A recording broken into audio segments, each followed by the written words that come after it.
vraies voix Sud Radio, 17h-19h, Philippe David, Cécile de Ménibus.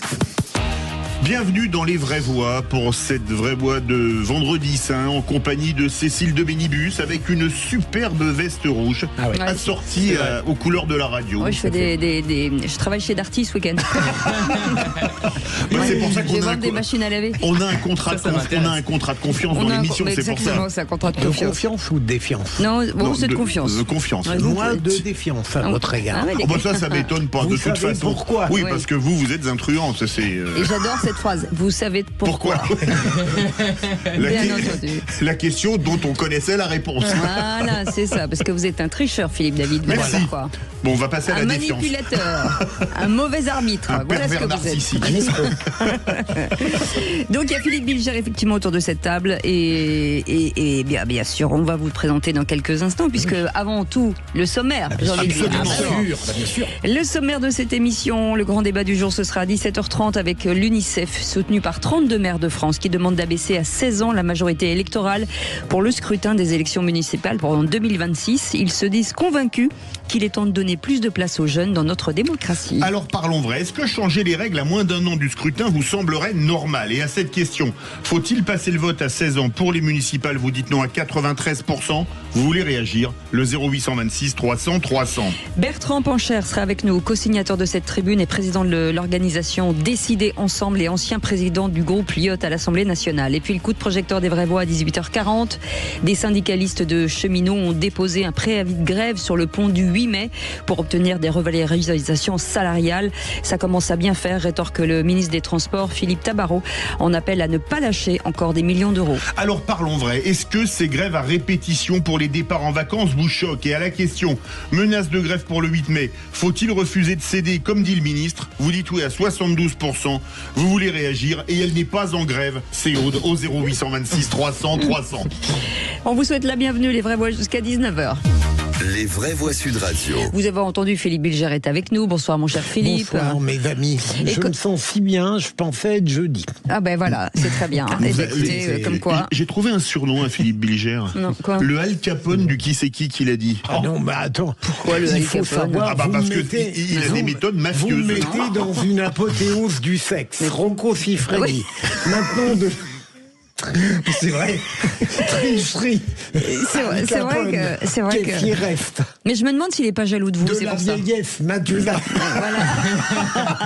Moi, j'aurais plutôt le Arsène Lupin. Le Arsène Lupin. Ah oui, c'est plus chic. Oui, mais c'est trop fin pour moi. Oui, mais c'est parce que vous redonnez au plus faible. Oui, parce que vous avez raison, c'est le plus grand des voleurs. Oui, mais c'est un gentleman. Ouais. Non, mais il a volé les étoiles dans vos yeux, Philippe. Okay. Allez, c'est si beau. J'en peux plus là. Ça commence bien. Vous étiez une poétesse.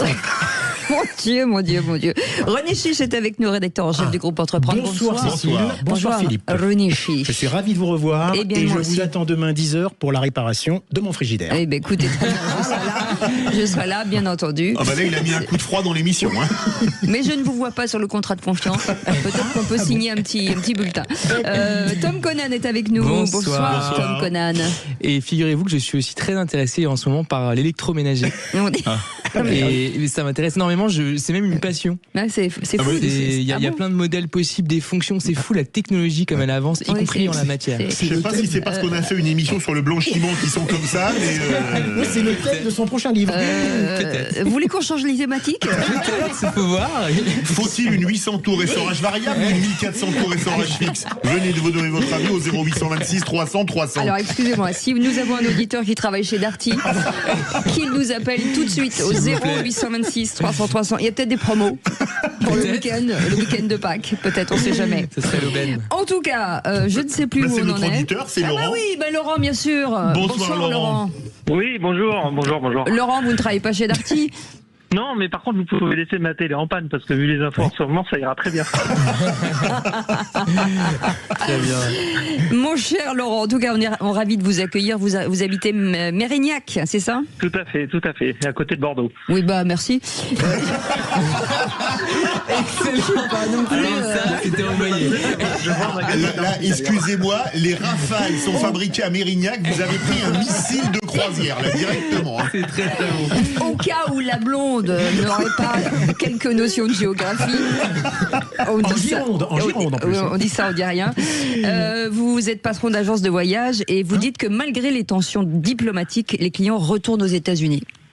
Oui, ben c'était un petit peu le coup de cœur du jour. Hein.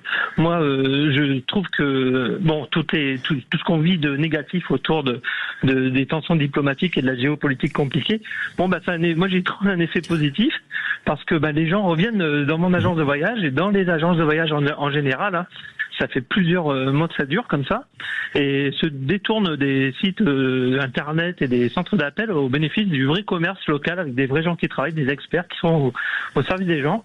C'est une très très bonne nouvelle. Alors derrière ça, on y voit forcément tout le professionnalisme des gens qui bossent en agence, c'est-à-dire les gens viennent chercher de la sécurité, de la réassurance, du conseil et de l'expertise, quoi. Et ça, c'est une très très bonne chose. Comme quoi, dans toutes les situations, on peut voir du positif. Eh ben voilà, très bien. Voilà, si je comprends bien, Laurent, vous vantez plutôt le travail des agences que le fait que les gens iraient tout de même aux États-Unis, parce que j'ai entendu dire le contraire ces derniers temps. Alors effectivement, il y a eu une vague où les gens se sont un peu détournés des États-Unis. On a eu une vague avec des progressions négatives sur les réservations aux États-Unis.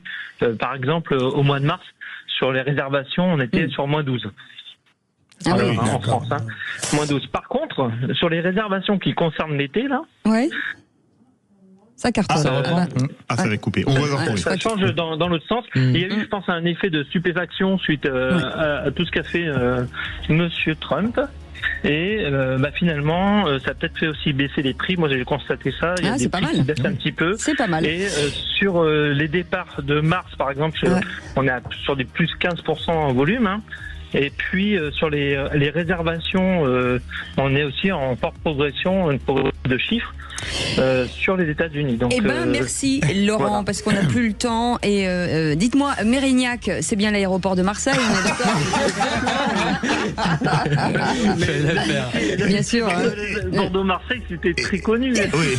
Et sachant que vous allez affronter au qui c'est qui l'a dit, le Al Capone, il y a des promos sur Chicago ou pas en ce moment? C'est vrai, j'ai fait attention à Marseille Lupin et Al Capone, je vais me méfier. Oui. Et si vous avez un charter sans retour, on a Philippe David, si vous voulez. Il est prêt. Voilà. Je vais étudier ça. Allez, merci beaucoup Laurent, vous êtes mon nouveau meilleur ami. Allez, restez avec nous, vous restez avec nous jusqu'au qui c'est qui l'a dit, bien sûr, 0826 300 300 si vous voulez commenter cette actualité avec nos vraies voix du jour. Soyez les bienvenus, on est ensemble jusqu'à 19h. Sud Radio. Sud Radio. Parlons vrai. Parlons vrai. Sud Radio. Parlons. Les vraies voix Sud Radio, 17h-19h, Philippe David, Cécile de Ménibus. Chers amis les vraies voix et vous qui nous écoutez, je ne suis responsable en rien de cette émission. Je dois dire que ça a démarré sous des auspices. Bon, bref, c'est un peu bizarre. Je ne sais pas si je vais pouvoir les tenir. Je vous le dis tout de suite. Je ne sais pas ce qu'ils ont pris. Vous avez pris des trucs ou pas, non? On n'a même pas eu le temps. Pas du tout. On n'a même pas eu le temps. Non, on vous regarde et rien que ça nous transmet ses pensées. Non, mais c'est plus possible. Vous allez m'appeler la police tout de suite. Hein, on va faire un dépistage. Elle est là avec vous. Non, mais on va faire un dépistage. Philippe Bilger est avec nous, Tom Conan, René Chiche. Alors, pour l'instant, ils sont là. Voilà. Ça parle normalement, mais après, on verra. En attendant, Félix Mathieu est avec nous. Bonsoir, Félix Mathieu. Bonsoir Cécile, bonsoir tout le monde. Dans un instant, les 3 mots dans l'actu. On va parler des États-Unis qui expliquent avoir d'autres priorités que l'Ukraine si la paix n'arrive pas très vite. On va parler aussi de Yael Braun-Pivet. Elle était ce matin sur Sud Radio. Elle se dit déçue par le macronisme. La présidente de l'Assemblée souhaite aussi une session extraordinaire du Parlement en juillet. Et puis on va parler aussi de l'obélisque de la Concorde qui recelait des messages cachés encore jamais découverts à la gloire de Ramsès II. Fallait les trouver. Ils étaient très discrets, très mystérieux à décrypter en 3 mots: priorité, déception et obélisque. Allez, tout de suite le procureur. Les vraies voix Sud Radio, le réquisitoire du procureur. Philippe Bilger. Et votre réquisitoire est simple. Peut-on être un grand patron de droite et catholique ? Absolument, j'ai le droit de douter de cela, parce que quand je lis les médias, et j'en lis un certain nombre, les patrons de gauche, il en existe, qu'ils soient civilisés, urbains, élégants, mondains, comme Denis Oliven, ou Pigasse, plus idéologue, on parle d'eux, et ils sont assez volontiers perçus comme des valeurs. Alors que lorsqu'on parle d'un patron extraordinaire comme Vincent Bolloré et de Pierre-Édouard Stérin, qui depuis quelques semaines a droit à des torrents, je ne dirais pas debout, tout de même, il ne faut pas exagérer, mais un tout petit peu d'opprobre, parce que lui, il assume, il est conservateur, il veut que la droite l'emporte, il a des enfants, donc j'en ai par-dessus la tête que ces patrons de droite catholiques ayant des enfants soient systématiquement critiqués dans les médias. Et René, gardez-vous vos réserves, vous vous contenterez d'un hochement. Ça va être très radiophonique, les réponses par un hochement de tête, René Chiche. Je comprends ce que vous dites, mais je trouve que... Allez, c'est bon, merci beaucoup. Je comprends ce que vous dites, mais je trouve que vous exagérez un peu. Vous trouvez? Oui, on peut pas dire que Vincent Bolloré soit vraiment à ce point attaqué. Tout le temps. Non, arrêtons. Mais vous plaisantez. Non, excusez-moi, non. Vincent Bolloré est en même temps... Mais vous ne lisez pas. Mais si, je lis juste. Mais après, je vous parlerai de Stérin, par contre, si vous voulez. Que je connais. Bolloré, il a l'avantage d'afficher ses convictions, mais sans non plus le faire de manière trop ostentatoire. C'est quelqu'un qui est plutôt discret dans ses convictions. Il a le droit d'avoir des convictions de droite et d'afficher même son attachement au catholicisme. Il y a très peu d'interviews quand même. Exactement. Il est quand même moins militant, et c'est pour ça que je trouve que vous exagérez un peu par rapport à Stérin, parce que Stérin a, outre son parcours absolument formidable de chef d'entreprise, c'est quand même un patron qui est extrêmement impliqué politiquement. Vous connaissez son fameux projet Périclès, entre autres. Voilà. Il finance plein de choses. Il finance aussi un institut qui s'appelle Politica pour former des élus pour essayer de conquérir 300 villes. Il a le droit aussi pour le RN. Il a donc un vrai parcours politique qui peut lui amener des critiques. Ça, je le comprends. Mais par contre, de dire qu'il est jeté qu'il est traîné dans la boue, non. Là, vous exagérez. Tous les jours. Vous devriez changer de je lis. La preuve, si je connais le dossier Stérin à fond, vous exagérez qu'on dit qu'il est traîné dans la boue. Honnêtement, de manière plus générale, je pense pas du tout que ça soit vrai. En réalité, énormément de patrons sont de droite dans leurs convictions et l'affichent plus ou moins discrètement. Mais je veux dire, c'est pas un secret qu'énormément de personnes, même du CAC 40, ont des convictions de droite. Et j'ai envie de dire, tout le monde s'en fout, dans le sens où ça n'a pas d'impact direct, enfin dans la mesure où ça n'a pas d'impact direct sur leur politique et leur action dans l'entreprise qu'ils ont à gérer ou qu'ils détiennent. Là, les cas que vous citez sont tout à fait différents à mon sens, puisque là, c'est des gens qui ont pris des positions plus favorablement pour l'extrême droite, ou en tout cas notamment pour l'extrême droite. Bah si, pas exclusivement. Mais quand on veut une union des droites qui rassemble LR jusqu'au RN, ça inclut donc bien l'extrême droite. C'est donc assez normal qu'il y ait une critique là-dessus. Pour l'étouffer. Ça me semble quand même normal qu'on ne traite pas l'extrême droite de la même manière que la droite. Lorsque Pigasse veut amener un gouvernement de gauche, il fait quoi, à votre avis? Oui, mais c'est pas il se fait critiquer par certains médias de droite. Je vous assure. Non, mais il n'est pas pour un gouvernement marxiste-léniniste. Je veux dire, c'est quand même extrêmement différent. C'est un mouvement de centre-gauche. Et puis franchement, Oliven et Pigasse, c'est quand même des gens de centre-gauche extrêmement modérés. Oliven, oui. Pigasse, il est plus à gauche qu'Oliven. Oui, sur certaines questions. Mais bon, fondamentalement, c'est quand même tous des libéraux. On a fait le tour. On a fait le tour. Oui, mais cette contradiction est insupportable. Non mais Philippe, si vous voulez qu'on mette fin pour eux à l'émission, vous nous dites. Cécile, on va rebaptiser l'émission La Vraie Voix, et c'est Philippe Bilger qui va monologuer pendant 2 heures. Non mais on va faire Lénine Bilger et puis je ne suis pas toujours d'accord avec moi-même. Allez, tout de suite les 3 mots dans l'actu avec Félix Mathieu. Les Les vraies voix Sud Radio. 3 mots dans l'actu, Félix, qui sont priorité, déception et obélisque. Si la paix n'arrive pas rapidement en Ukraine, Washington aura d'autres priorités, prévient le chef de la diplomatie des États-Unis, Marco Rubio, suite à la réunion d'hier à Paris. Yael Braun-Pivet, une déçue du macronisme. La présidente de l'Assemblée nationale l'a dit ce matin sur Sud Radio. Elle se prononce par ailleurs en faveur d'une session parlementaire extraordinaire en juillet. Et puis un égyptologue affirme avoir trouvé des messages cachés sur l'obélisque de la place de la Concorde à Paris, des symboles mystérieux à la gloire de Ramsès II. Les vraies voix Sud Radio. They have other fish to fry. Oui, apparemment en anglais. Philippe Bilger. On dit pas en anglais, ils ont d'autres chats à fouetter, on dit ils ont d'autres poissons à frire. C'est moins bizarre quand on y pense, parce que c'est vrai que moi je fouette pas de chat personnellement. Bref, en tout cas, après la rencontre à Paris hier sur la guerre en Ukraine, eh bien le chef de la diplomatie des États-Unis, Marco Rubio, nous dit en gros que ça commence à bien faire ce dossier ukrainien. Nous serons prêts à aider lorsqu'ils seront prêts à faire la paix. Mais nous n'allons pas poursuivre cette entreprise pendant des semaines et des mois. Nous devons donc déterminer très rapidement, et je parle de quelques jours, si cela est faisable ou non au cours des prochaines semaines. Si c'est le cas, nous sommes prêts. Si ce n'est pas le cas, nous devons nous concentrer sur d'autres priorités. Voilà, Marco Rubio qui a d'autres priorités, secrétaire d'État des États-Unis, avec la traduction non pas de Philippe Bilger, mais de Quentin Cabanis. Quentin Cabanis. Oui, absolument. Il fait tout qu'on faire. embrasse d'ailleurs. Deuxième mot, la déception exprimée ce matin par la présidente de l'Assemblée nationale. Yael Braun-Pivet, déçue par le macronisme, invité politique du Grand Matin Sud Radio. La présidente de l'Assemblée a évoqué ce sentiment qui transparaît dans le livre qu'elle vient de publier. Emmanuel Macron avait des premiers ministres, il avait des membres de gouvernement, il avait une majorité des députés, et c'est dans notre collectif qu'on a été trop vertical. On n'a pas assez associé les corps constitués. On voit bien sur la réforme des retraites à point, on n'a pas réussi à correctement négocier avec les forces syndicales.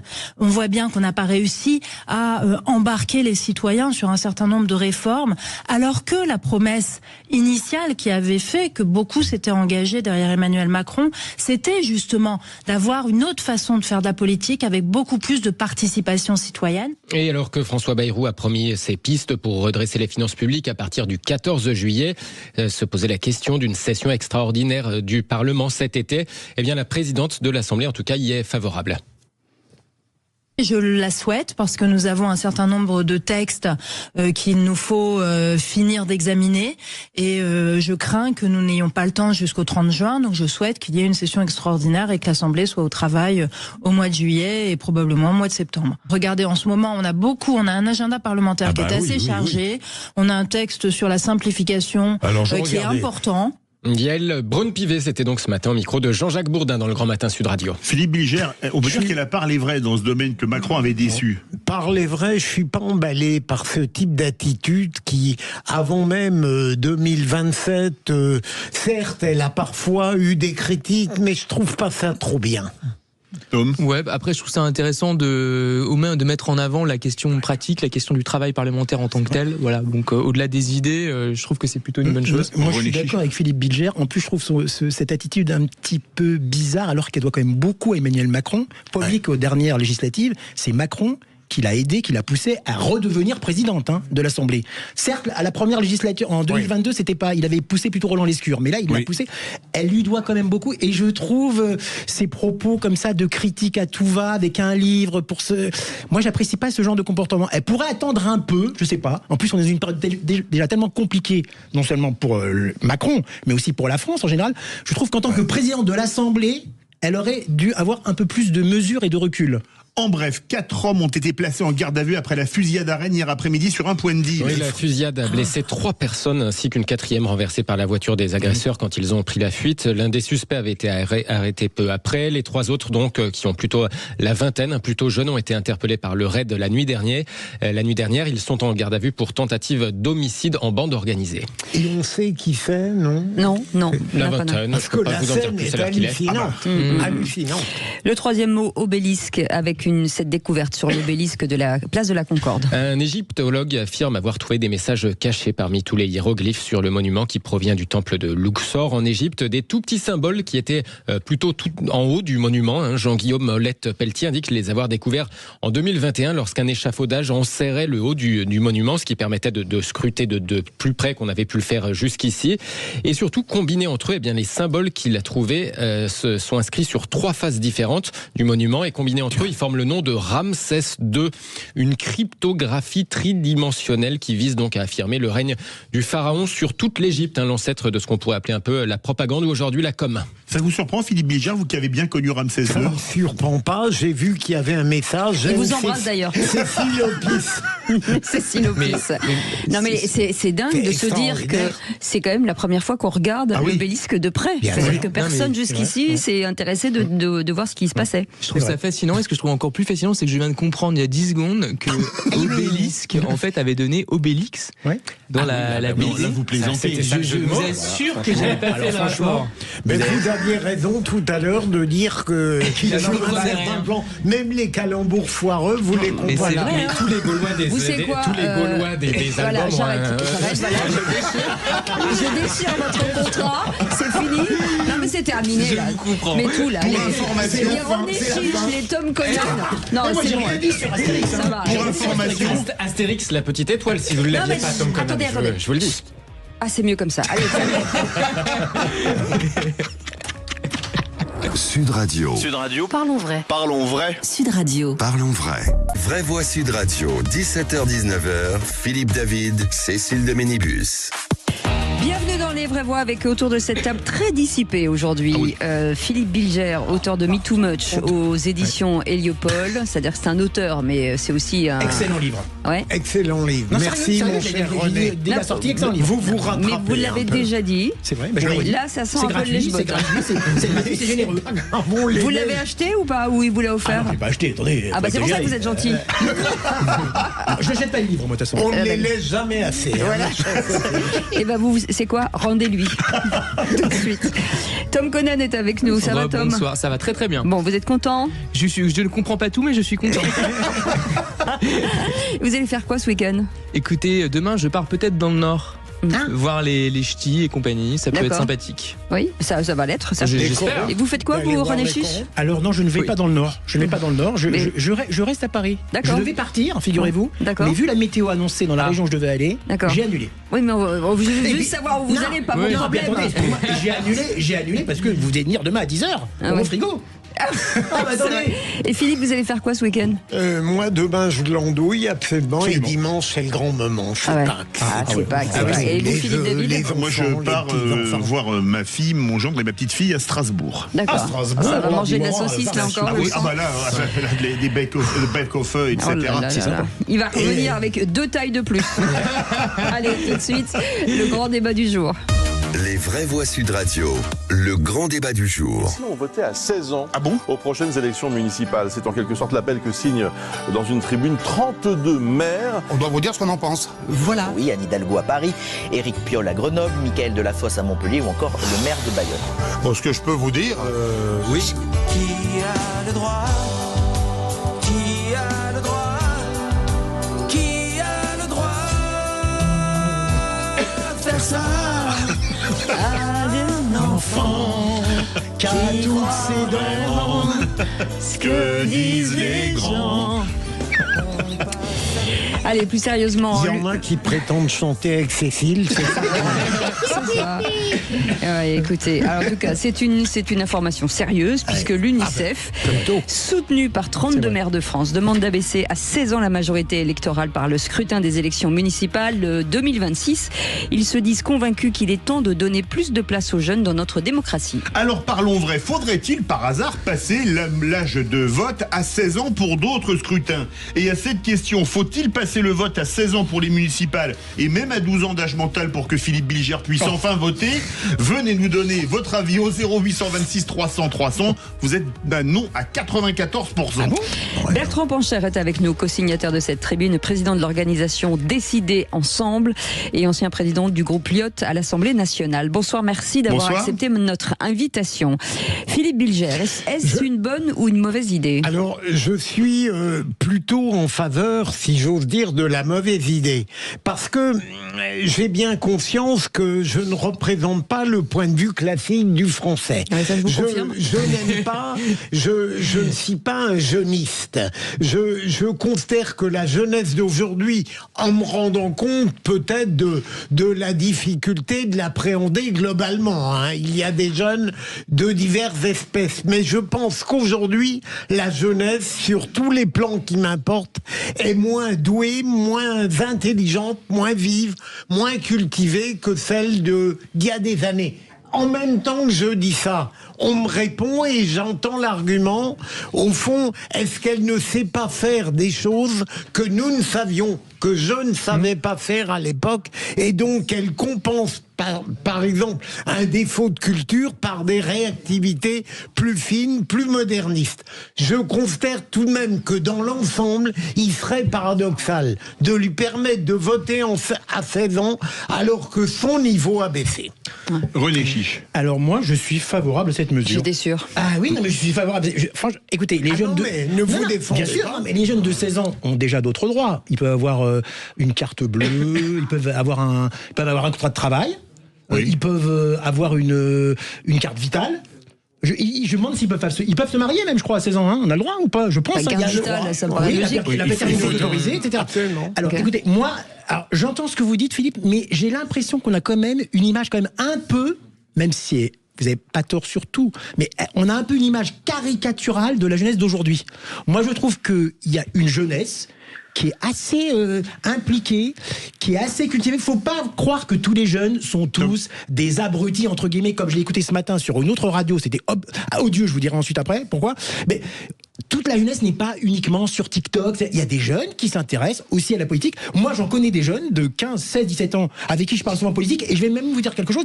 J'ai même des jeunes qui sont même, c'est pas un défaut, hein, ils ont le droit, qui sont même prêts à voter pour le Rassemblement National. Vous voyez ? Faut pas croire que les jeunes de 16, 17 ans sont plus proches de la gauche. Ça, c'est une caricature. Il y en a beaucoup. Mais moi, je suis pour. Et c'est beaucoup des questions de catégorie sociale. Moi, j'ai un grand-père, il a commencé à bosser à 14 ans. Il a jamais su écrire de sa vie. Il parlait avec un vocabulaire extrêmement limité. Sa femme faisait tout, etc. Donc, je veux dire, l'incompétence ou l'incapacité éventuelle ou le manque de culture de la jeunesse, ça a pu exister, j'imagine, dans d'autres cieux, à d'autres époques. Je pense effectivement qu'aujourd'hui, en revanche, la culture générale est probablement moins forte au sens canonique, je sais pas, la philosophie, les mathématiques, le français, etc. En revanche, dans d'autres domaines, par exemple, vous avez des gens aujourd'hui, ils arrivent à faire, à monter des boîtes, à créer je sais pas, des médias en ligne, à faire des vidéos avec le montage, l'étalonnage, créer de la musique, je sais pas, de l'art digital, ce que vous voulez. Et tout ça, c'est pas forcément quelque chose qui est évident, hein. C'est des compétences qu'on apprend un peu sur le tas, etc. Donc, effectivement, je pense que les compétences se sont un peu déplacées. Mais pour autant, les gens sont pas plus abrutis qu'avant, à mon avis, absolument pas. Ils sont mieux informés aussi et plus critiques. Bertrand Pancher, co-signateur de cette tribune, président de l'organisation Décider Ensemble. Bienvenue, merci d'être avec nous. Bonsoir. Est-ce que les jeunes aujourd'hui sont plus engagés que leurs parents ? Écoutez, moi je suis très... Bertrand Pancher ? C'est Philippe Bilger qui vous a coupé. Il n'a pas le droit de parler. Bertrand Pancher. Coupez le faisceau. On a un problème de liaison téléphonique. A priori, c'est en train de se remettre en route, comme c'est passé en jaune. Est-ce que, étant donné que le permis est à 17 ans, Philippe Bilger, aujourd'hui, on estime que la jeunesse d'aujourd'hui est peut-être plus éveillée que celle d'hier ? Mais précisément, ma chère Cécile, vous ne me contredisez pas. En réalité, on n'a pas à comparer des activités qui n'ont rigoureusement rien à voir. Le permis à 17 ans, ça ne me choque pas, parce que je pense, et je ne me prends même pas comme exemple, moi qui suis totalement nul dans tout tous ces domaines-là. Mais le permis induit une réactivité, une intelligence pratique, un sens des mesures. Je n'en discute pas. Mais voter, c'est tout autre chose. On va prendre peut-être notre auditeur, Laurent de Mérignac. Laurent, qu'est-ce que vous en pensez? Est-ce que vous êtes pour le droit de vote à 16 ans pour les prochaines municipales? Je suis absolument contre et je rejoins tout à fait l'avis qui vient d'être donné. Le permis et les droits de vote, c'est quelque chose de complètement différent. On a déjà transformé l'Assemblée nationale en cours de récré avec des gens qui ont bordélisé la chose et qui ne respectent pas les institutions. On n'a qu'à faire voter des jeunes de 16 ans et qui vont voter pour celui qui sera le plus provocateur et qui fera le plus de TikTok. Comme ça, dans nos mairies, on aura des TikTokers. Alors, Laurent, c'est votre point de vue. Est-ce qu'on a retrouvé Bertrand Pancher? Oui. Alors voilà, Bertrand Pancher, on vous a retrouvé, la ligne est bonne, a priori. Merci beaucoup. On vous écoute. Écoutez, moi, d'abord, je suis très très frappé par l'engagement des jeunes, leur curiosité, leur compréhension de nos systèmes politiques, des enjeux de la société. On m'invite très très souvent dans des lycées où je témoigne de mes engagements et je peux vous dire que je suis assez bluffé par la réaction des jeunes. Première réflexion. Ils en savent parfois même beaucoup plus sur nos institutions que leurs parents. Deuxième observation, dans cette tribune, nous appelons à un vote dès 16 ans pour les élections municipales. Pourquoi pour les élections municipales? Parce que dans les communes, les maires ont beaucoup d'initiatives pour impliquer les jeunes, à travers notamment des conseils municipaux des jeunes, à travers des actions spécifiques dans le domaine de la jeunesse, et dans les pays qui nous entourent, qui se sont livrés à ces expérimentations. Je pense notamment à l'Autriche, je pense à la Finlande, je pense à l'Estonie. Eh bien, qu'est-ce qu'on constate? On constate que faire voter les jeunes, notamment pour des élections locales à partir de 16 ans, eh bien, on a une appétence pour les questions politiques qui augmente considérablement, qu'ensuite ces mêmes jeunes participent beaucoup plus régulièrement que leurs aînés aux processus électoraux, et par conséquent, c'est une très très bonne voie d'entrée dans notre fonctionnement démocratique. Mais Bertrand Pancher, c'était Chateaubriand qui disait c'est le devoir qui crée le droit et non le droit qui crée le devoir. Si on donne le droit de vote à 16 ans, il faut passer la majorité pédale à 16 ans alors. Parce qu'on peut pas dire, ils sont pas mûrs quand ils commettent un délit ou un crime, donc on va atténuer la peine, mais ils sont assez mûrs pour aller voter. Oui, c'est effectivement un autre débat d'ailleurs qui se pose sur la question de l'abaissement de la majorité pénale. Comment elle se pose? Moi, j'observe que dans beaucoup de pays qui nous entourent et qui se sont livrés à ce type d'expérimentation, l'expérimentation a été très concluante et que il y a un tel intérêt pour les jeunes, pour la chose publique, que le faire, notamment pour les élections municipales, c'est vraiment leur mettre le pied à l'étrier et ça permet aussi de renforcer une démocratie qui est souvent mise en danger. Et j'ai l'impression qu'il y a aussi quand même un enjeu derrière d'équilibre générationnel, parce que comme on le sait, il y a une vieillissement de la population en France et en Europe, évidemment, dans l'ensemble des pays occidentaux et pas seulement. Donc ça permettrait également de rééquilibrer ça. Je sais qu'en soi, c'est pas un argument qui se suffit à lui-même, mais ça peut venir abonder ça, parce qu'à un moment donné, si la proportion de gens de plus 60, plus 70 ans, plus 80 ans devient extrêmement massive, c'est pas un problème en soi, mais du coup, ça peut créer ce rééquilibrage d'avoir des gens plus jeunes qui peuvent aussi donner leur vision du monde et leur avis. Bertrand Pancher, est-ce que ça peut, par exemple, aider à l'inscription, parce que c'est toujours un problème, l'inscription aux listes électorales. Oui. Oui, mais j'observe à travers cette comparaison internationale que les jeunes, notamment dès 16 ans, sont vraiment très très intéressés par la chose publique. Ils ont une tendance à s'inscrire beaucoup plus facilement, à aller voter beaucoup plus facilement que leurs aînés. Deuxième observation, moi je préside ce gros think, cette grosse organisation qui s'appelle Décider Ensemble, de vulgarisation de la démocratie participative, et on fait remonter toutes les expériences de participation citoyenne.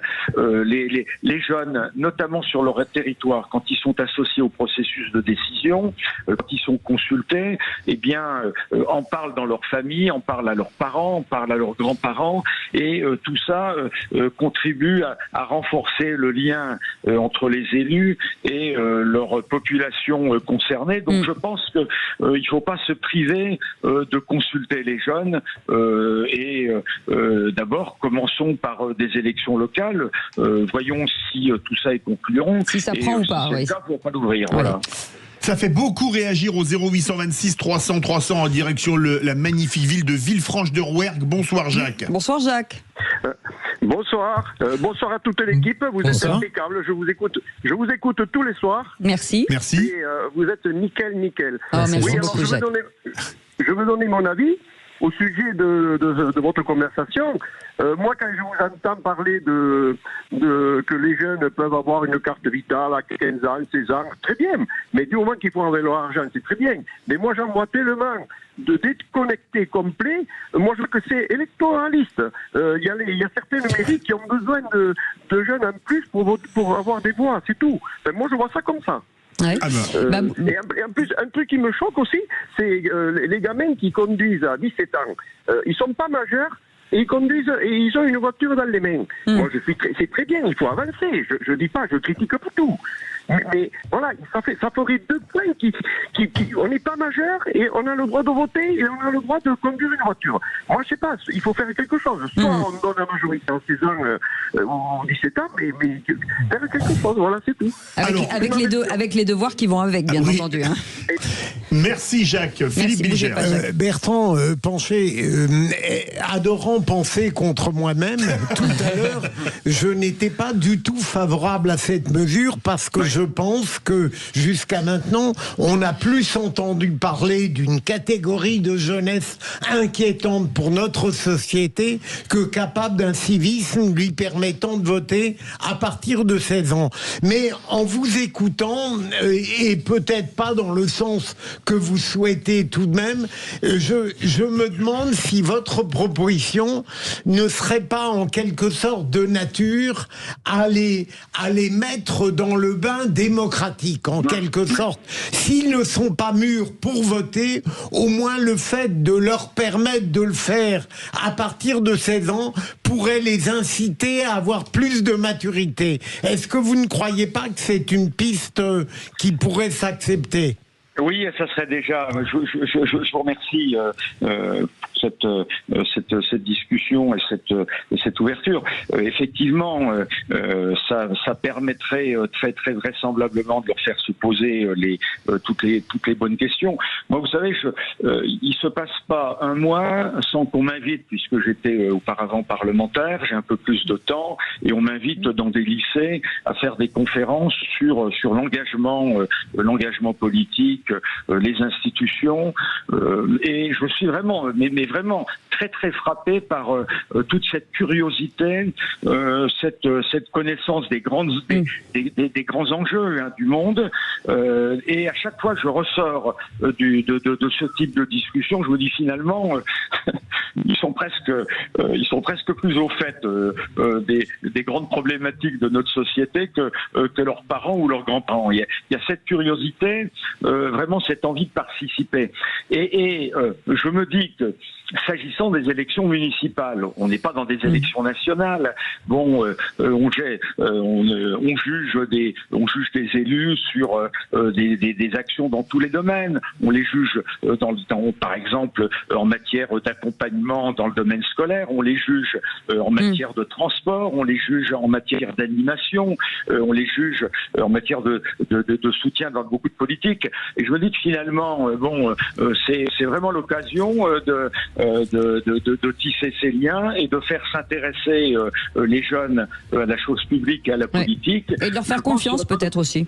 Et faire confiance. Faire confiance. Je pense vraiment que ça contribue à renforcer également notre système démocratique qui entre nous est bien malade. Merci beaucoup Bertrand Pancher d'avoir été avec nous, un co-signataire de cette tribune, président de l'organisation Décider Ensemble.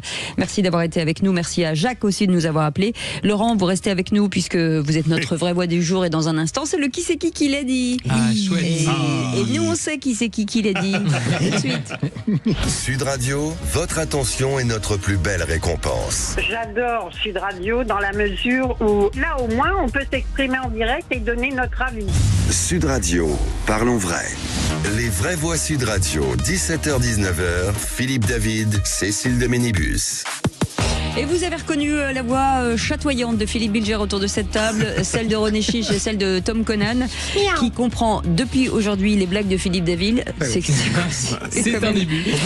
Il en comprend 5%. C'est quand même Noël en avril, j'ai envie de dire. Laurent est avec nous. Pardon. Laurent, oui. Cher Laurent, c'est à vous de jeter le jingle, si je puis dire. Eh ben très bien, avant d'aller acheter votre machine à laver, jouons qui c'est qui l'a dit. Excellent. Pour ceux qui viennent nous rejoindre, c'est parce que j'ai une veste rouge et que voilà, j'ai la veste de Darty. Et on commence. Je vais vous faire écouter un son. Qui c'est qui l'a dit? Écoutez bien.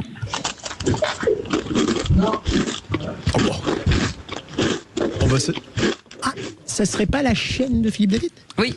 Non, c'est Capucine. Ouais, c'est Capucine, mais sérieusement, je me suis dit que c'est un peu. C'est la chaîne la plus discrète du monde. Ah oui, très discrète. C'est la chaîne de Philippe David. Voilà, c'était une petite joke. Et on me l'a pas soufflé. Non. Et ça compte 0. Il n'y a pas de point. Non, une vraie question. Qui c'est qui l'a dit? 3 points. L'intelligence artificielle est un metteur en scène. Moi, je suis un metteur en vie. Laurent. Ouais, c'est une bonne question. C'est un réalisateur de cinéma, c'est sûr. Oui. Bah oui, mais. Lequel? Le louche. Non, mais attendez, laissez-le répondre. Mais il y avait le son. Mais non, attendez. Mais il a même pas dit la réponse. Il a dit ça. Le réalisateur sait et vous lui coupez la parole. Non, qui disait qu'on avait le droit de répondre. Attends, mais taisez-vous. Non, c'est le week-end. On est passé un beau week-end. Je vous demande de vous arrêter. Cécile. Mais non, Cécile. Attendez. Laurent, vous vouliez parler de qui? J'en sais rien. Vous êtes un tricheur. Alors, Laurent, aviez-vous une réponse à apporter? Oh là là. Que le louche. Ah, voilà. C'est pour lui. Bah évidemment. Laurent, vous êtes un homme parfaitement honnête en répétant ce que j'ai dit. Bravo, Laurent. Bravo. Bon, on met les points à qui, Cécile? À l'auditeur. Bravo, Laurent. Qui c'est qui l'a dit? Bravo, Laurent. Qui c'est qui l'a dit? L'auditeur a tout raison. Laurent, j'ai été déçu par le macronisme dans son ensemble. On l'a dit, ça. C'est Yael Braun-Pivet. Bonne réponse de Laurent. Bravo. Faut écouter l'émission le matin. Ouais, c'est ça. Qui c'est qui l'a dit sur les 40 milliards à trouver? Il n'y a pas de tabou. Il faut revoir l'ensemble des politiques publiques. Il ne faut rien s'interdire. Il faut moderniser l'action de l'État. Laurent. Ça fait longtemps qu'on n'avait pas entendu. Oui, je pense au Premier ministre. Éric Lombard. Non. Éric Lombard. Il l'a été. Mais il est ministre. C'est pas Éric Lombard. Mais il a été Premier ministre, oui, aussi. Manuel Valls. Bonne réponse. Ah, c'est lui qui a dit ça? Oui. Qui c'est? Regardez la haine dans les yeux de Philippe David, de Bilger sur vous. J'ai failli avoir 3 points. Je sais. Qui c'est qui l'a dit, Laurent, sur la grève à la SNCF? Ce sont principalement les contrôleurs qui ont fait partir le mouvement. Ce ne sont pas les personnes les plus maltraitées dans l'entreprise. Ah oui, je sais. C'est le ministre des Transports. Ah bah oui. Bonne réponse, Philippe Tabarot. Quel ministre des Transports? Quel quinquennat? Quelle époque? Je veux dire. Non, mais ministre des Transports. Mais de quelle année? Mais regardez la mauvaise foi. Excusez-moi, de quelle année? René Chiche, vous allez aller au coin, je vous le dis tout de suite. Mais lui, c'est une vraie tricherie. Mais non, mais moi je suis un winner, j'aime gagner. C'est une peine. Écoutez-moi, René Chiche. C'est une phrase qui a été dite aujourd'hui. Tout à fait. Oui. Donc qui est aujourd'hui ministre des Transports? Mais non, le ministre des Transports, ça aurait pu être non, le ministre sinon ça aurait été l'ex-ministre. Ça aurait été De l'ex-ministre. Giscard d'Estaing, oui, de René Coty aussi. Si vous ne comprenez pas le jeu, je suis désolée de vous le dire. Voilà, il y a des règles, il faut les tenir. D'accord. Allez-y, Philippe. Ah, c'est à vous, Cécile. Ah non, c'est à vous. Non, c'est à moi. Ouais. Qui c'est qui l'a dit sur les droits de douane US? Donald Trump est monté comme un orang-outan sur son ring. Oula, tiens. Heureusement qu'il y a sur son ring à la Oui, fin. c'est un grand patron français. Ah, je sais. Je sais pas. Édouard Leclerc. Michel Édouard Leclerc. Bonne réponse de René Chiche. Attention. Hein. Qui c'est qui l'a dit? 3 points. Je ne suis pas un grand fan de Zelensky. Laurent. C'est Trump. Non. Bonne réponse, Donald Trump. La vache. Il est bon. Il est bon, il est bon. Laurent. Qui c'est qui l'a dit sur le Mercosur?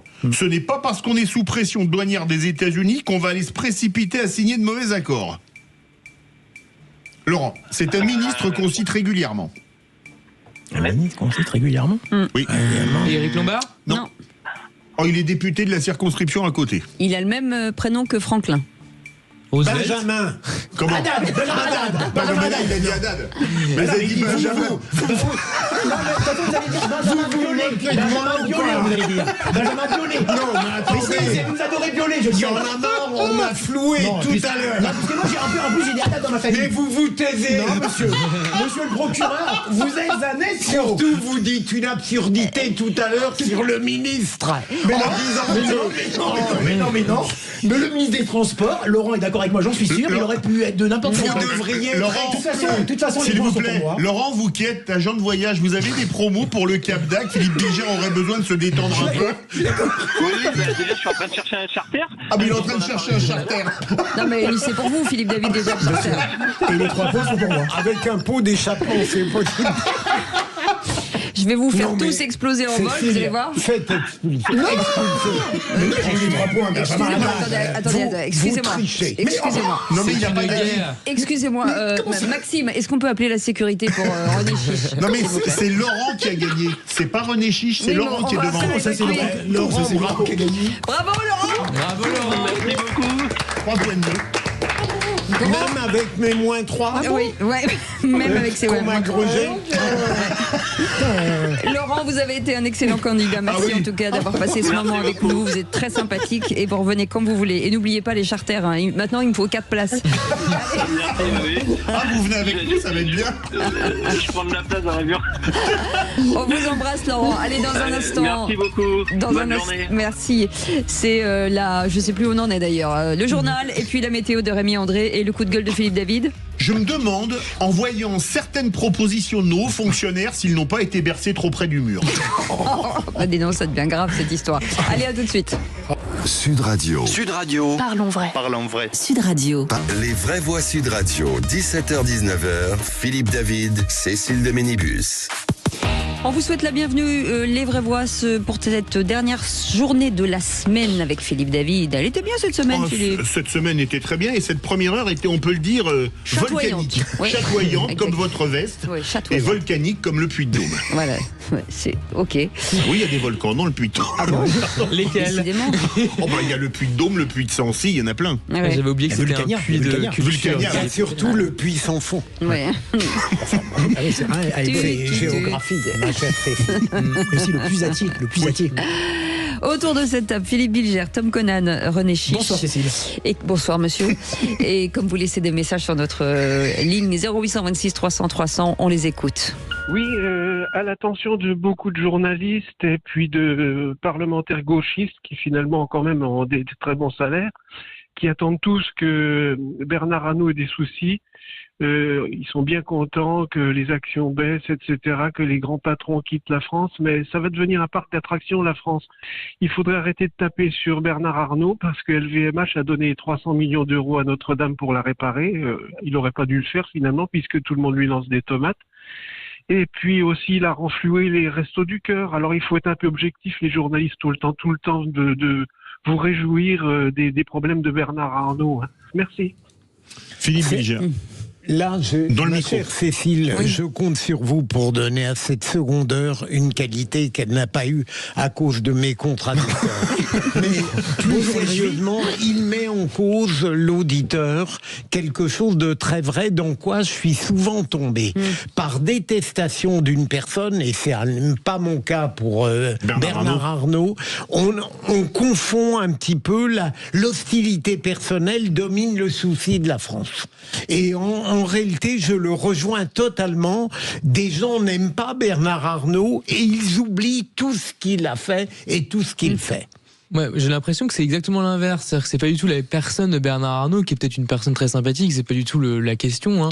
C'est ce qu'il représente. C'est-à-dire c'est le groupe, c'est la question des milliardaires, la taxation des milliardaires, le patrimoine en particulier et des écarts de richesse. C'est ça la question derrière Bernard Arnault. Vous trouvez ? Bernard Arnault pourrait s'appeler Ludivine pomme de terre, que ça serait la même question. C'est pas sa personne, c'est ce qu'il représente et ce qu'il incarne par rapport à la question du partage des richesses en France, qui est effectivement un problème. Mais si c'est ça, c'est encore plus stupide. Bah non, ça veut dire que il crée de la richesse. Oui, ah non, mais ça veut dire que c'est pas la personnalisation qui est intéressante, c'est le débat sur la répartition des richesses. C'est celui que vous voulez.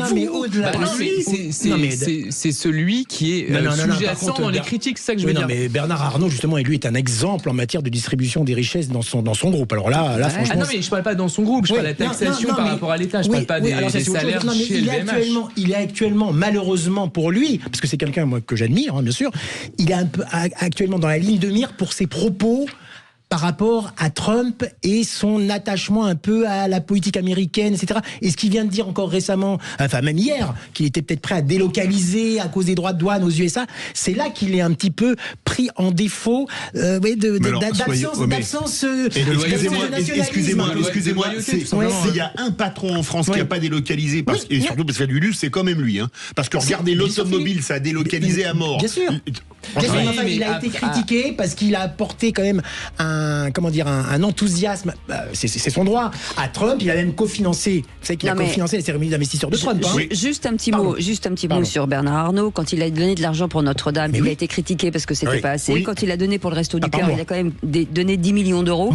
C'était pas assez. En fait, ça ne va jamais. Quoi. Oui, c'est ça. Ça va jamais. Je pense que les gens qui critiquent ces gens-là ne donnent pas non plus au Resto du Cœur. On est bien d'accord. J'aimerais bien voir sur tous ces journalistes qui le critiquent.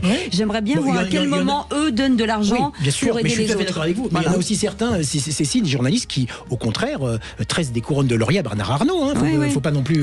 Mais on peut pas cracher sur des gens, quels qu'ils soient et quel que soit le niveau, qui donnent de l'argent à l'endroit des autres. C'est ça. On est généreux avec l'argent des autres. On peut pas savoir. On n'a plus le temps. On n'a plus le temps. Non, on n'a plus le temps. Vous sortez de. Normalement, quand je parle, plus personne ne parle. C'est cassé là. Allez, dans un instant, Philippe David avec son coup de gueule à lui. Sud Radio. Parlons vrai. Parlons vrai. Sud Radio. Parlons vrai. Les vraies voix Sud Radio, 17h-19h, Philippe David, Cécile de Ménibus. On se dit tout sur Sud Radio, c'est ça qui est bien. Parlons vrai, et ça pour le coup, on parle vrai. Vous avez la possibilité, en tout cas, si vous voulez appeler Aude au 0826 300 300 pour partager avec nous des moments, vous êtes les bienvenus. Autour de cette table, Philippe Bilger, Tom Conan, René Chiche. Bon, Tom Conan et René Chiche, on s'en sera passé aujourd'hui. Maintenant qu'ils sont là, on va les garder. Madame, si vous continuez comme ça, je vous renvoie chez Darty, moi. Oui. Moi, je suis très bien chez Darty. Sud Radio, c'est fini. Je suis très bien chez papa. Dernière émission. C'est mon père, Darty. Je m'appelle Cécile Darty, alors ça suffit maintenant. Tout de suite, c'est fini pour vous. Maintenant, place au frigo et aux machines à laver. Mais ouais. Non mais moi, elle me fait pas peur, la Cécile. Vous savez qui sont les patrons ici ? Oui, c'est Philippe Bilger. Oui, c'est ça. Cécile, est-ce que la seconde va s'améliorer ? Non, j'ai peur qu'elle... Si vous restez, non. Si vous restez, non. Déjà, j'ai peur qu'elle se dégrade. Oui. Mais bon, Tom a appris les calendes. J'essaie en tout cas. En revanche, on peut être sérieux 2 secondes. Oui, il faut, pardon. Juste pour lancer le jingle, vous faites ce que vous voulez. Allez, à tout de suite. Les vraies voix Sud Radio. Comme d'habitude, je vais remettre le clocher au milieu d'un village, un village qui se situe dans le 1er arrondissement de Paris. Pourquoi le 1er arrondissement de Paris ? Parce que c'est là que se trouve la Cour des comptes et que, à quelques jours de la foire de Paris, où les vraies voix seront présentes le 30 mai, j'ai l'impression que le concours Lépine de l'idée la plus saugrenue pour baisser la dépense publique a déjà commencé. Ainsi, les sages, alors je mets des guillemets à sages, de la rue Cambon, qui n'ont de sage que le nom, ont imaginé, modèle allemand oblige, de plafonner le reste à charge des ménages proportionnellement à leurs revenus pour les soins de santé. Je décrypte. Si vous gagnez plus d'argent, vous serez moins remboursé, l'État considérant que vous avez les moyens de prendre à charge une partie de vos soins de santé. Une méthode qui rappelle ce que Coluche appelait la méthode de feu les pays de l'Est. Donne-moi ta montre, je te donnerai l'heure. Comment en effet expliquer aux gens qui vont cotiser le plus qu'ils vont être plus mal remboursés ? Comment ne pas démotiver les plus bosseurs qui se bougent pour gagner de l'argent si, en cas d'accident de santé, ils sont plus maltraités que ceux qui attendent que le chèque tombe à la fin du mois. Comment expliquer à ces gens qui travaillent dur et qui sont déjà les plus taxés, 76% de l'impôt sur le revenu étant payé par 10% des contribuables qui seront ciblés par cette mesure, qu'avec la CMU ou la ME, des personnes qui restent chez elles toute la journée ou qui sont illégalement en France auront des soins de santé payés à 100% quand elles, qui auront le plus cotisé, devront mettre la main à la poche. Une proposition de la Cour des comptes qui donne raison à Margaret Thatcher lorsqu'elle disait le 5 février 1976, alors qu'elle était chef de l'opposition, le problème avec le socialisme, c'est qu'on finit toujours par avoir dépensé tout l'argent des autres. Alors après avoir cramé la caisse, comme l'a dit Valérie Pécresse, merci aux gens de la Cour des comptes et aux autres de ne pas proposer tout et n'importe quoi pour la renflouer. Juste pour dire que la foire de Paris, ce sera le 30 avril, pas mai. Ah, j'ai fait une nuit.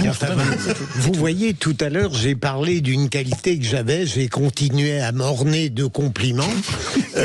J'ai indiqué qu'il fallait savoir penser contre soi. Oui. Et c'est à l'évidence une chose que vous ne faites jamais. Parce que vous avez un point de vue que vous développez toujours avec talent, mais vous oubliez dans votre propos d'imaginer que d'autres pourraient trouver que cette mise en cause de l'égalité française, qui est un fléau dans notre pays, on pourrait prendre d'autres exemples, peut justement être approuvée. Et quand vous êtes si désagréable avec la Cour des comptes, je vous trouve un peu injuste.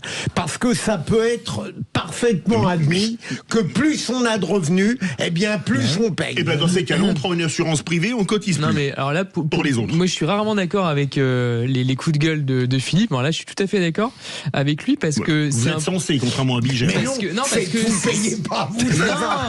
Vous s'en savez rien. Mais en fait parce que ça repose sur un principe universaliste et c'est vraiment les fondements. C'est les fondements de la. C'est ce principe. Il est absolument pas idiot. Laissez-les parler. C'est un principe universaliste justement d'égalité où tout le monde effectivement a accès, mais évidemment on cotise pas de la même manière puisque évidemment si vous cotisez plus par définition proportionnellement à vos revenus, vous cotiserez beaucoup plus d'argent. Donc si vous allez demain vous faire soigner, vous aurez finalement payé beaucoup plus en amont, mais vous êtes quand même remboursé de la même manière. Donc en réalité, ça me semble être un très bon système. En revanche, là où effectivement c'est problématique et c'est pas forcément mentionné dans les propos de Philippe, c'est que dans le même temps, il faut qu'il y ait une équité fiscale et sur le plan des prélèvements sociaux qui soit parfaite, effectivement. Et ça rejoint ce qu'on disait tout à l'heure. La Cour des comptes elle met en avant notamment la fraude sociale. Elle devrait se concentrer davantage sur la fraude fiscale qui est chiffrée à des montants beaucoup plus. Mais Moscovici a dit qu'il y avait beaucoup moins à gratter sur la fraude fiscale que sur la fraude sociale avant-hier. Ça a été très contesté. Les deux. Ah non, mais les deux, je suis tout à fait d'accord. Les deux, mais ça a été très contesté par plusieurs économistes, notamment Gabriel Zucman, que je suis beaucoup et que je vous recommande. Je vais faire court, puisqu'il a été très long. Mais d'accord. Non, j'ai pas été long. Non, mais je plaisante. Déjà, vous perdez du temps. Voilà. Non, mais moi, tout ce concept d'égalité, d'universalité, je crois qu'il faut un petit peu revenir dessus. Et je suis d'accord, moi, avec Philippe Bilger. Excusez-moi, ayons un peu de bon sens. Un cas concret. Mais vous dites à celui qui cotise le plus qu'il est le moins. Attendez, si quelqu'un gagne. On n'a pas le temps. Ah bon, on n'a pas le temps? Non, allez, Félix Mathieu. Quand même. Il en faut un plus. Les vraies voix Sud Radio. Une info importante puisque l'Église a proclamé le 72e miracle du sanctuaire de Lourdes. Et ça n'est pas vous, René Chiche. Guérison jugée miraculeuse d'une patiente italienne qui était atteinte par une sclérose latérale, maladie neurodégénérative proche de ce qu'on appelle la maladie de Charcot. Cette Italienne âgée de 67 ans dit avoir senti une caresse lorsqu'en 2009 elle est descendue dans les piscines du sanctuaire lors d'un voyage avec son diocèse italien. On suivit un sentiment de douleur aux jambes, puis finalement de bien-être avec, c'est elle qui dit ça, une voix rassurante. Ensuite, ces symptômes ont disparu peu à peu, au point qu'une vingtaine de jours plus tard, les médecins étaient surpris par sa soudaine rémission sans explication scientifique apparente. Alors tout ça, c'était donc en 2009. Mais le miracle vient d'être validé officiellement par son diocèse italien, puis par l'Église, et notamment par Alessandro de Franciscis, médecin du bureau des constatations médicales de Lourdes. Il expliquait tout à l'heure chez nos confrères de CNews la méthodologie d'homologation, entre guillemets, des miracles. On a reconnu dans la réunion annuelle du Comité médical international de Lourdes le mois de novembre passé sa guérison, parce que nous avons des critères très stricts à Lourdes, sous l'expérience désormais d'un siècle et demi. Et parmi eux, il y a le critère aussi de la guérison durable dans le temps. On ne pouvait pas évidemment risquer d'arriver à une conclusion si on était pendant une période qu'on appelle une période de rémission temporaire des symptômes. Mais franchement, au bout de 15 ans, on était sûr et certain qu'elle était effectivement guérie. à manière inexpliquée pour nos connaissances. Voilà, 72e miracle reconnu à Lourdes. Le dernier, le 71e, c'était la reconnaissance il y a quelques mois d'une guérison inexpliquée datant de 1923. Un soldat britannique blessé durant la Première Guerre mondiale. Eh ben le 73, et si on arrive à finir cette émission. Allez, vous restez avec nous. Merci Félix Mathieu. On est ensemble jusqu'à 19h. À tout de suite. Sud Radio. Sud Radio. Parlons vrai. Parlons vrai. Sud Radio. Parlons vrai. Les vraies voix Sud Radio. 17h-19h. Philippe David, Cécile de Ménibus. Retour des vraies voix avec évidemment Philippe Bilger, Tom Conan, René Chiche qui ne sont pas franchement disciplinés aujourd'hui, Cécile de Ménibus, et c'est l'heure du tour de table de l'actualité. Mais on est chez les fous là. Oui, je vous le donne en mille. Le meilleur fion, c'est celui de Lucette. Ah mais là, c'est sérieux. Précisons que le fion, ça se mange. Vous déformez ma sensualité. Arrêtez-vous, quoi. Vous avez vu, vous êtes moches comme des culs, quoi. D'habitude, quand on parle de fion sur Sud Radio, c'est entre 14h et 16h avec Brigitte Lay. Et il reste 4 secondes pour avaler. Le tour de table. De l'actualité. Et Philippe Bilger, vous allez nous parler de l'Iran avec votre regard perçant. Oui, en fait, c'est un sujet sérieux.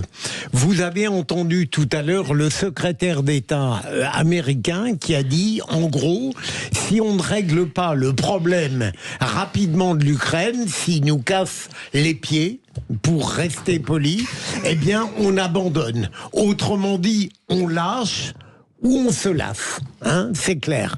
Et pour l'Iran, il espère un accord exceptionnel, mais cet accord exceptionnel, il le veut tellement rapidement qu'en réalité, il est prêt à valider aujourd'hui ce qu'il a refusé il y a 7 ans. Donc je vois là un tempérament catastrophique de Donald Trump en matière internationale, c'est-à-dire qu'il aborde de manière superficielle les problèmes qu'il a promis de régler en très peu de temps, et quand il ne peut pas les régler, ou bien il les lâche carrément, ou bien en réalité, il se lasse, il est incapable. Ça n'est pas un homme de constance, et en réalité, pour l'instant, il ne tient aucune promesse. Ouais, mais c'est vraiment une politique qui est brutale et surtout qui est très manichéenne. Effectivement, il lance des idées, il essaye d'aller jusqu'au bout. S'il sent que c'est pas possible, il revient en arrière sans perdre vraiment la face, mais en se contredisant complètement. Et excusez-moi, la nuit dernière, il a bombardé les Houthis qui sont des alliés de l'Iran. Donc c'est quand même un peu antinomique d'être prêt à passer l'éponge plus ou moins avec les chefs, et c'est un peu bizarre. Mais c'est très bizarre. Les contradictions sont à la fois aussi au niveau international et au niveau intérieur, parce que même ce qui se passe avec Dodge, avec le fameux plan d'économie mis en place également par Musk, il y a plein de retours en arrière. C'est-à-dire que là, vous avez vu, ils vont couper des vivres à l'université de Harvard, donc il y a un bras de fer entre le président de Harvard et Trump, sur les budgets également de la sécurité sociale, où il y a près 40 milliards de dollars qui possiblement pourraient être coupés, sachant que les États-Unis sont quand même pas non plus vraiment un modèle de protection sociale, voilà, déjà avant l'arrivée de Trump. Donc tout ça est très problématique, à la fois pour les Américains qui sont un peu pris en otage quand même de leur propre président, et puis également pour le reste du monde. Bah oui, non mais on a un président qui est totalement insaisissable, d'ailleurs sur tous les niveaux. Alors déjà, comme vous l'avez dit diplomatiquement, il y a 2 semaines on avait parlé qu'il devait favoriser Israël pour bombarder l'Iran, ce qui se fera pas du tout. Il était prêt à bombarder l'Iran aussi. Exactement, il y a quelques semaines. On avait dit non, on s'est pas trompé. Et sur le plan en plus même économique, etc. et financier, c'est un président, moi je trouve, qui fait peur et qui est entouré de quelques personnes qui font peur aussi. D'ailleurs, à la limite, Rubio, finalement, c'est l'un des moins dangereux, parce que lorsque vous voyez les autres, oui, mais René, c'est très dangereux. Ceux qui ne l'aimaient pas au début, qui maintenant travaillent à son service, ils vont être plus fanatiques que lui. Oui. C'est vrai, je crois. C'est vrai. Tom Conan, la disparition de la journaliste Fatima Oussana, héroïne d'un doc sélectionné à Cannes, qui a été tuée à Gaza. Tout à fait. Donc Fatima Assouna, donc qui est morte à l'âge de 25 ans avec plusieurs personnes de sa famille. En fait, sa maison a été ciblée par un bombardement. Alors évidemment, on pense que c'est pas forcément elle qu'on ciblait, mais de fait, elle a été éliminée avec plusieurs personnes de sa famille. Et il se trouve qu'en effet, elle était donc l'héroïne d'un documentaire qui a été sélectionné à Cannes pour la prochaine édition du festival. Donc c'est une mort qui est tragique. d'autant que ça a été énormément relayé dans les médias de manière très très impressionnante. Donc avec 10 de ses proches, elle est décédée et en fait elle était par ailleurs chroniqueuse du quotidien en fait à Gaza, parce que comme vous le savez, depuis le 7 octobre, Israël empêche l'accès des journalistes étrangers à Gaza. Donc pour avoir des informations sur ce qui se passe au quotidien, il faut que des gens fassent quand même le travail, hein, le journalisme étant quand même un service aussi public d'une certaine façon, et donc elle le faisait avec beaucoup de succès, et donc voilà, donc le fait qu'elle soit touchée, ça met en lumière la grande difficulté qu'il y a de comprendre et de mettre la lumière sur ce qui se passe au quotidien à Gaza, sur le massacre en cours, et donc c'est d'autant plus dramatique que au-delà de la personne qu'elle était, elle était d'une grande utilité. Oui, alors le problème. Alors je veux juste dire quelque chose qu'elle a écrit, qui sont ses dernières volontés. Elle dit: si je meurs, je veux que ce soit une mort tonitruante. Je veux que le monde entier entende parler de ma mort. Je veux qu'elle ait un impact et qui ne s'estompe pas avec le temps. Je veux des images qui ne peuvent pas être enterrées dans l'espace du temps. Oui, tout à fait. Alors d'abord, c'est une journaliste, je ne sais pas si c'est une journaliste professionnelle, n'est-ce pas ? C'est une chroniqueuse de terrain qui était impliquée, qui vivait vraiment sur place.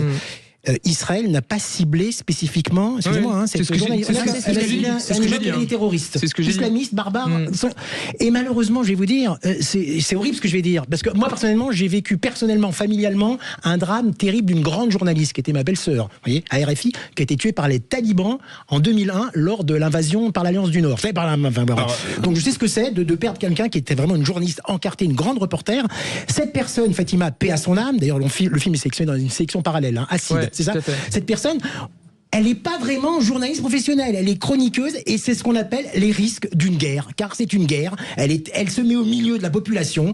Israël, encore une fois, sans être partisan à tout prix, mais quand même, Israël prévient lorsqu'il y a des bombardements, lorsqu'il y a des bombardements sur des immeubles où il y a des terroristes, ils bombardent. Excusez-moi, cette malheureuse Fatima, paix à son âme encore une fois, elle reste au milieu, elle prend ses risques, je suis désolé, elle prend ses risques. Alors elle a ce documentaire qui sort, ça sera peut-être un hommage posthume, on verra. Mais moi, excusez-moi... Il y a quand même une dimension qui est très symbolique au-delà de sa personne, et sachant qu'il y a à peu près, selon les chiffres qui reviennent souvent, 200 journalistes qui auraient été tués à Gaza depuis le début de l'offensive. Oui, alors attention, encore une fois, qui sont ces journalistes ? Parce qu'il y a beaucoup de journalistes qui étaient, le 7 octobre même, je ne sais pas si vous vous souvenez, dans les kibboutz lorsqu'on tuait les gens. C'est fou de cristalliser systématiquement sur Israël et Gaza, alors que des journalistes, malheureusement, il y en a partout dans le monde qui meurent tous les jours. Et on n'en parle jamais.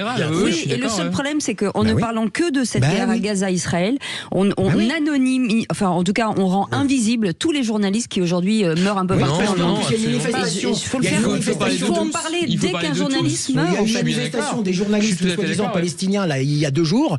Excusez-moi, ces journalistes palestiniens qu'ils aillent essayer de faire leur métier à Gaza. Si ce sont des journalistes femmes, journalistes homosexuels, vous allez voir, c'est pouvoir faire leur métier à Gaza, ces journalistes palestiniens. Alors moi, je suis pas un partisan à 100% de Netanyahou ou de la politique israélienne, c'est pas ça. Mais oui, il faut quand même avoir une certaine mesure.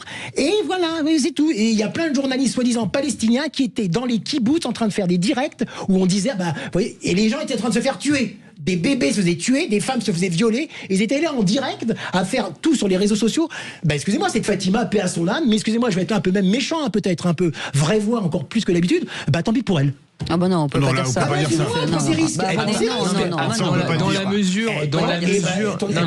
Dans la mesure où, en plus, comme je le disais, l'accès des journalistes à la zone, les journalistes étrangers n'est pas possible, il y a quand même une nécessité d'informer le public sur ce qui se passe, et donc l'utilité de ces journalistes sur place. 6 journalistes d'Al Jazeera il y a un mois, soi-disant d'Al Jazeera, qui étaient finalement membres du Hamas. Ils étaient pourtant encartés, carte de presse à Al Jazeera, et c'était des membres du Hamas. Alors c'est Fatima, quand je dis pour elle, je retire mes propos si j'ai choqué, excusez-moi. Je retire mes propos. Si j'ai un je retire. Voilà. Mais voilà, je ne vais pas non plus faire tout un hommage, c'est Fatima. On va pas en rajouter. Voilà. Mais c'était très intéressant votre chronique. Quoi qu'il en soit, on a une pensée pour tous les journalistes qui font leur travail sur le terrain. Et qui tombent tous les jours. C'est ça. Et c'est ce que je voulais dire. Voilà. C'était une vraie photojournaliste. C'est très étrange comme attaque. Toujours un tabou, parce que j'ai vu une petite enquête d'une société d'enquête qui s'appelle Robert Waters et Nos Yomeni, sont des études, des sociétés d'études qui ont fait des études sur le rapport des Français à l'argent. Et c'est vrai que c'est incroyable. En France, c'est un tabou, l'argent. Complet. Mais c'est incroyable. On peut pas dire combien on gagne. On peut pas dire, voilà. En même temps, il y a un fantasme vis-à-vis de l'argent. Les Français adorent. Vous voyez, on parlait des salaires, des grands patrons, des footballeurs, des acteurs. Là, on adore.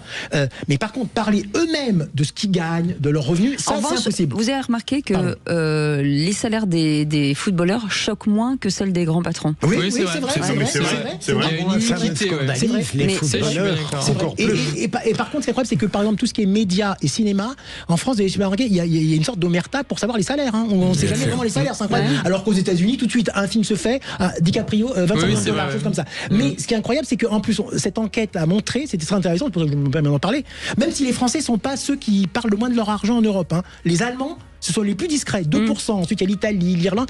Et ce qui est aussi intéressant, c'est que les Français, par contre, n'hésitent pas à parler, alors ça, c'est aucun problème, de leurs aventures sentimentales, de leurs escapades sexuelles, n'est-ce pas, Philippe Bilger ? Vous parlez. Pardon, je plaisantais. On peut plus dire ce qu'on pense. Franchement. Allez. Et aussi de leur patrimoine immobilier. Mais par contre, on ne parle pas d'argent, de revenus, de salaire. Donc voilà, c'est un tabou français qui vient aussi d'un héritage, de l'héritage un peu traditionnel. Voilà. C'est vrai. Voilà. Et on peut parler du dépassement de l'heure ou pas ? Non, pas du tout. Non, Pas du tout. pourtant il faudra bien. Allez, je vous coupe voilà. la parole, René Chiche. Merci beaucoup. Vous restez avec nous dans un instant. Le coup de projecteur des vraies voix. À tout de suite. Sud Radio, votre attention est notre plus belle récompense. C'est un grand plaisir que maintenant qu'on a la Sud Radio sur Lyon et la famille grandit, c'est une super nouvelle. Sud Radio, parlons vrai.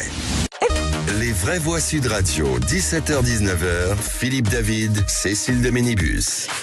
Soyez les bienvenus, on ouvre jusqu'à 19h pour les vraies voix. Si c'est pour Darty, il suffit de commander sur internet. J'ai mis ma veste, mais donc je suis toujours opérationnel. J'ai ma veste rouge, donc ce contrat de confiance de Sud Radio. Tout va bien avec Philippe Bilger, qui est bon, lui qui est. Vous êtes au rayon quoi, Philippe ? Moi, je suis au rayon, je sais pas bricolage en tout cas. Il n'y a pas de rayon bricolage. Librairie. Les librairies. Il n'y en a pas, très bien. Et là, il faut en mettre une. Vous êtes à quel rayon, Tom Coman ? Charcuterie. Tiens, fromage. On vend pas de fromage chez Darty. Mais ça pourrait venir. Vous savez, Ikea, par exemple, fait beaucoup de cuisine maintenant. Ah, c'est vrai, vous avez raison. Ça pourrait venir. René Chiche, c'est un nouveau rayon, moi. Objets et ustensiles de plaisir. Très bien. Philippe David, vous êtes où Moi, j'aimais bien le blanc, les lave-linges, les lave-vaisselle, les frigos, non, etc. mais vous êtes à la trancheuse de saucisson, tout ça. Si vous voulez, ça, je peux filer un coup de main. Il n'y a pas de problème. Et aussi à la machine à cocktail. Oui, c'est ça. Il y a ce qu'il faut. Ah oui. C'est tout pour le plaisir. En tout cas, soyez les bienvenus tout de suite. Pour le plaisir. Non, on chante pas. On chante pas parce que déjà le temps va pas être terrible. Allez, tout de suite, le coup de projecteur des vraies voix.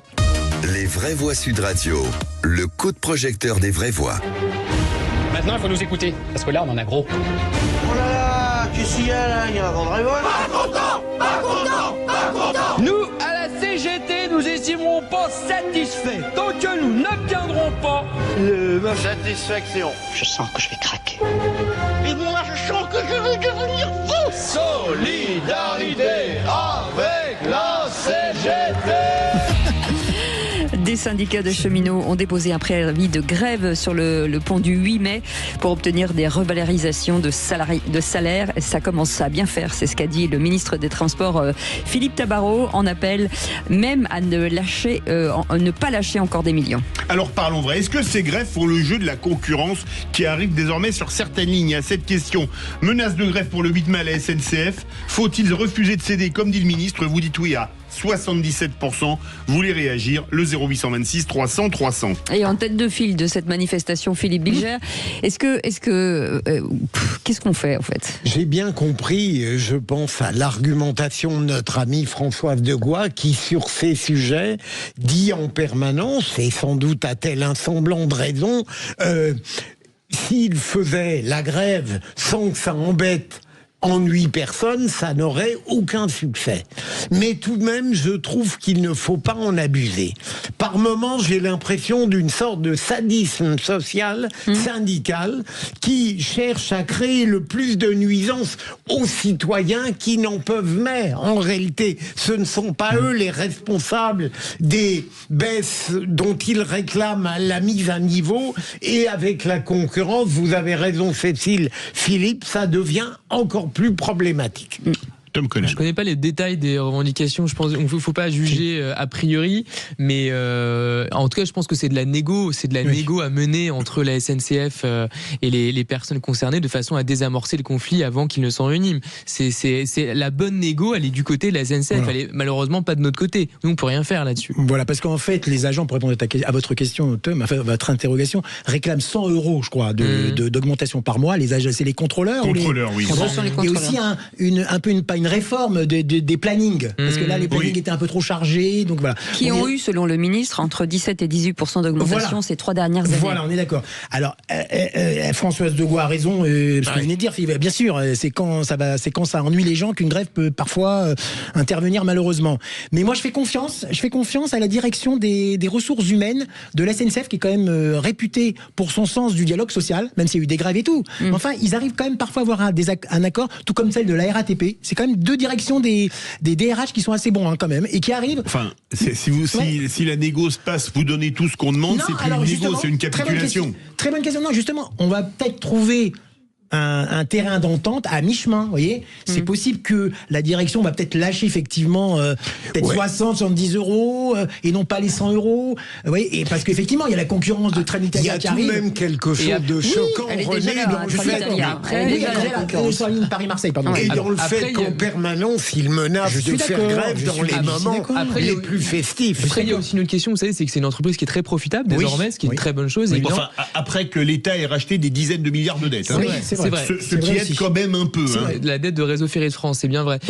néanmoins, voilà, c'est quand même une entreprise qui a l'air d'être assez bien gérée. Donc après, c'est pas complètement absurde, comme dans n'importe quelle entreprise, que les employés veulent avoir leur part du gâteau. Je veux dire, c'est comme n'importe quelle boîte qui fonctionne bien. Pourquoi la SNCF serait exclue de cette logique? Mais ce qui est dommage, c'est toujours au même moment où les Français. Je suis bien d'accord. C'est ça.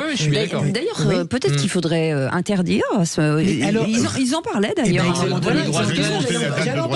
Depuis le temps qu'on parle de faire une loi interdisant en gros les grèves durant les périodes de vacances, etc.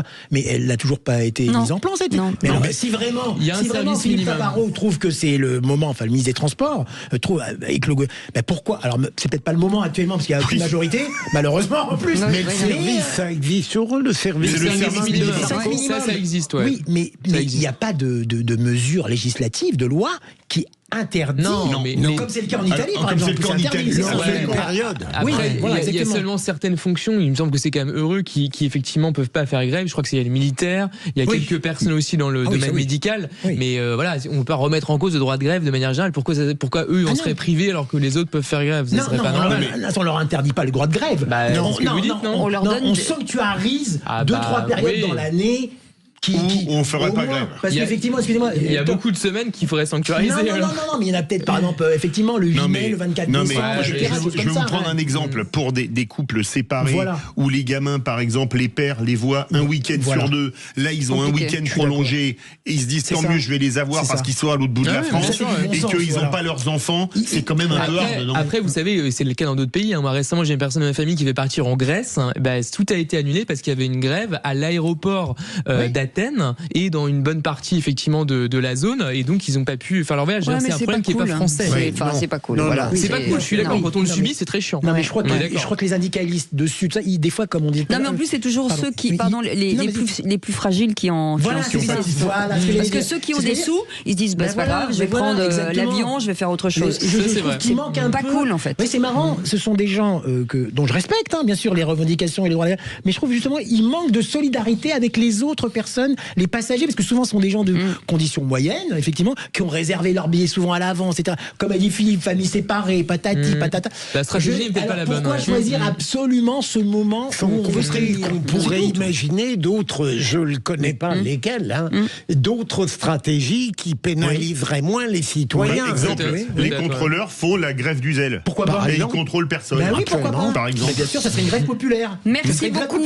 Merci messieurs, parce qu'il y en a un qui ne fait pas grève et au contraire, il est dans les starting blocks, pardon, pas Glock, je dis n'importe quoi. Alex Priam est avec nous. Bonsoir Alex. Salut Alex. Bonsoir les vraies voix. Apparemment, on veut me tirer dessus? Non, pas du tout. Oui, c'est un Glock, c'est un pistolet. C'est mon côté police, ça. Il y a un moment donné, ça dépasse. Pro D2, top. Quoi Pro D2, oui. Top 14. Je pensais que vous alliez. Oui, bah d'accord. Pro D2, top 14 ce week-end. Alors déjà Nevers-Biarritz. Et bien évidemment, dans quelques instants, on va vivre évidemment cette soirée de Pro D2. On aura du top 14 et puis une petite info Sud Radio qu'on vient d'annoncer sur les réseaux sociaux de Sud Radio Rugby avec la fin de l'affaire Jaminet. Melvin Jaminet remboursé par le Stade Toulousain. Aujourd'hui, c'est le remboursement a été enclenché. On vous dit tout dans un instant sur Sud Radio avec toute l'équipe. Eh ben, bon match et bon puis match. Merci beaucoup et bon week-end à vous tous. En tout cas, on vous embrasse. Vous retrouvez lundi Philippe avec. Non, lundi j'y suis pas. Lundi, c'est Frédéric Brindel. Frédéric Brindel, mardi avec Christine Bouillot. Mardi, mercredi, jeudi avec Christine Bouillot et vendredi en solo puisque vous allez nous laisser une petite semaine. Absolument. Vous allez nous manquer. Absolument. Ça a coûté très cher en paquet Kleenex. Ouais, je sais, mon petit chat. Allez, oui, je pars pour travailler, Philippe. Passez un très bon week-end. On vous embrasse et prenez soin de vous. Salut. Bien dans